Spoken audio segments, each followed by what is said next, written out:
توی این ویدیو داستان اولین روز سونیا توی مسکو رو با هم میشنویم و باهاش روسی یاد میگیریم. بریم شروع کنیم. اما قبل از اینکه شروع کنیم تو یادم نرفته، من یاسمینم، اینجا روسیاسه. اگه دوست داری با داستان روسی یاد بگیری منو سابسکرایب کن. خب سونیا شروع میکنه به حرف زدن، میگه زاوت منیا سونیا. یعنی چی؟ زاوت یعنی اسم، منیا یعنی من، سونیا که اسمشه. خب ولی این جمله رو شنیده بودیم منیا زاوت سونیا، ولی توی روسی فرقی نمیکنه. میتونی بگی منیا زاوت سونیا، بگی زاوت منیا سونیا، یا برگردم بگم منیا زاوت یاسمین، یا زاوت منیا یاسمین، یا حتی یاسمین زاوت منیا. خب ببین هیچ فرقی نمیکنه، همون معنی رو میده. پس اصلا نگران این قضیه نباش. بعد میگه یا جیوو و ماسکو، یا من جیوو زندگی میکنم و در ماسکو، مسکو از ماسکوا به معنی مسکو میاد. اما چرا شده ماسکو؟ توی پارت قبلی از آموزش روسی با داستان به این موضوع اشاره کردم که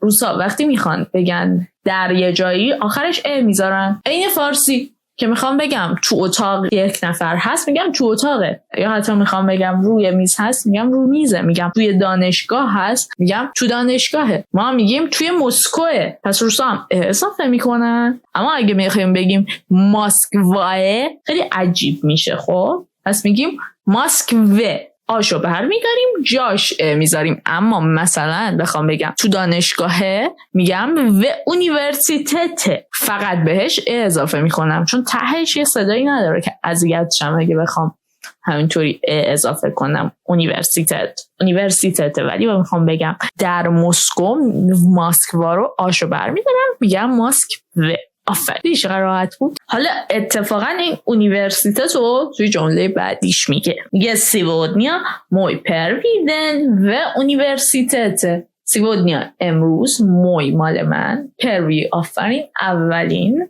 دن روز، و در اونیورسیتت. ببین اونیورسیتت میشه دانشگاه، شبیه همون یونیورسیتیه، اما اینجا شده اونیورسیتت. چون ببین میخوایم بگیم دانشگاه تو دانشگاهه، دانشجوه تو دانشگاهه. خب و اونیورسیتت.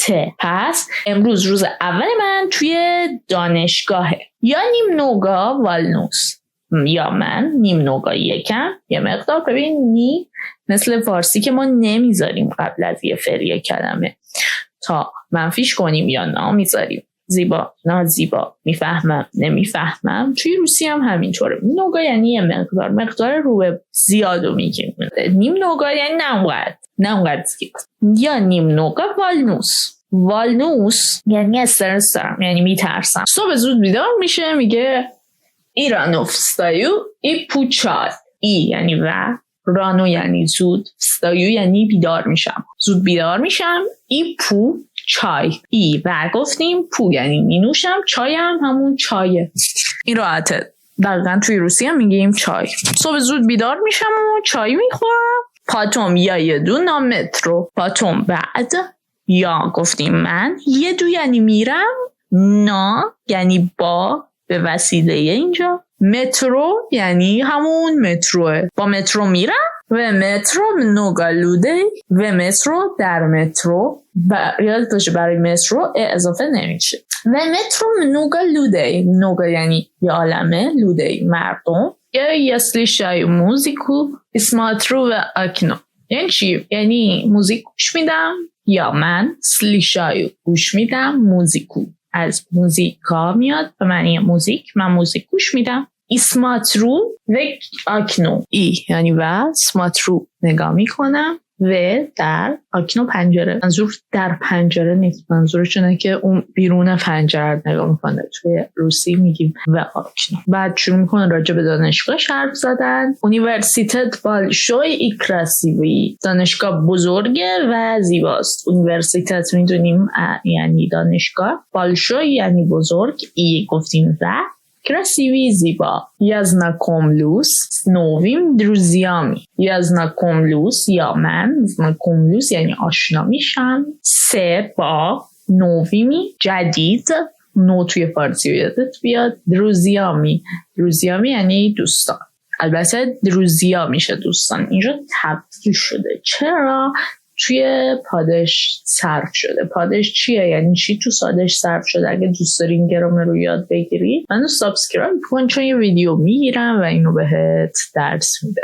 Nam nravitsia uczytsia vemste. ما دوست داریم uczytsia درس بخونیم. ما nravitsia دوست داشتن، uczytsia درس خوندن، vemste با هم. ما دوست داریم با هم درس بخونیم. Pasle zaniati می ایدیوم و کافه. پاسله بعد از زانیاتی یعنی درس، تکلیف. می ما نگاه کن می چقدر شبیه ماه فارسیه. پایدیوم میریم و کافه و در کافه همون کافه است دیگه. بعد یه نکته‌ای ببین، گفتم میخوایم بگیم در دانشگاه، اونیورسیتت میشه اونیورسیتته یعنی تو دانشگاهه، اما خب کافه ببین وقتی تو فارسی هم میخوایم بگیم تو کافه همون کافه رو میگیم دیگه، میگیم تو کافه. اوکی، چون تهش به هر حال اداره. یا کاپوچینو ایه شکلات می تورت. من کاپوچینو میخورم، یا من میموشم. کاپوچینو همون کاپوچینوه، ایم و میخورم. شکلات می همون شکلاتی، تورت همون تارت. Den проходить очень хорошо. Den روز проходить میگذره. очень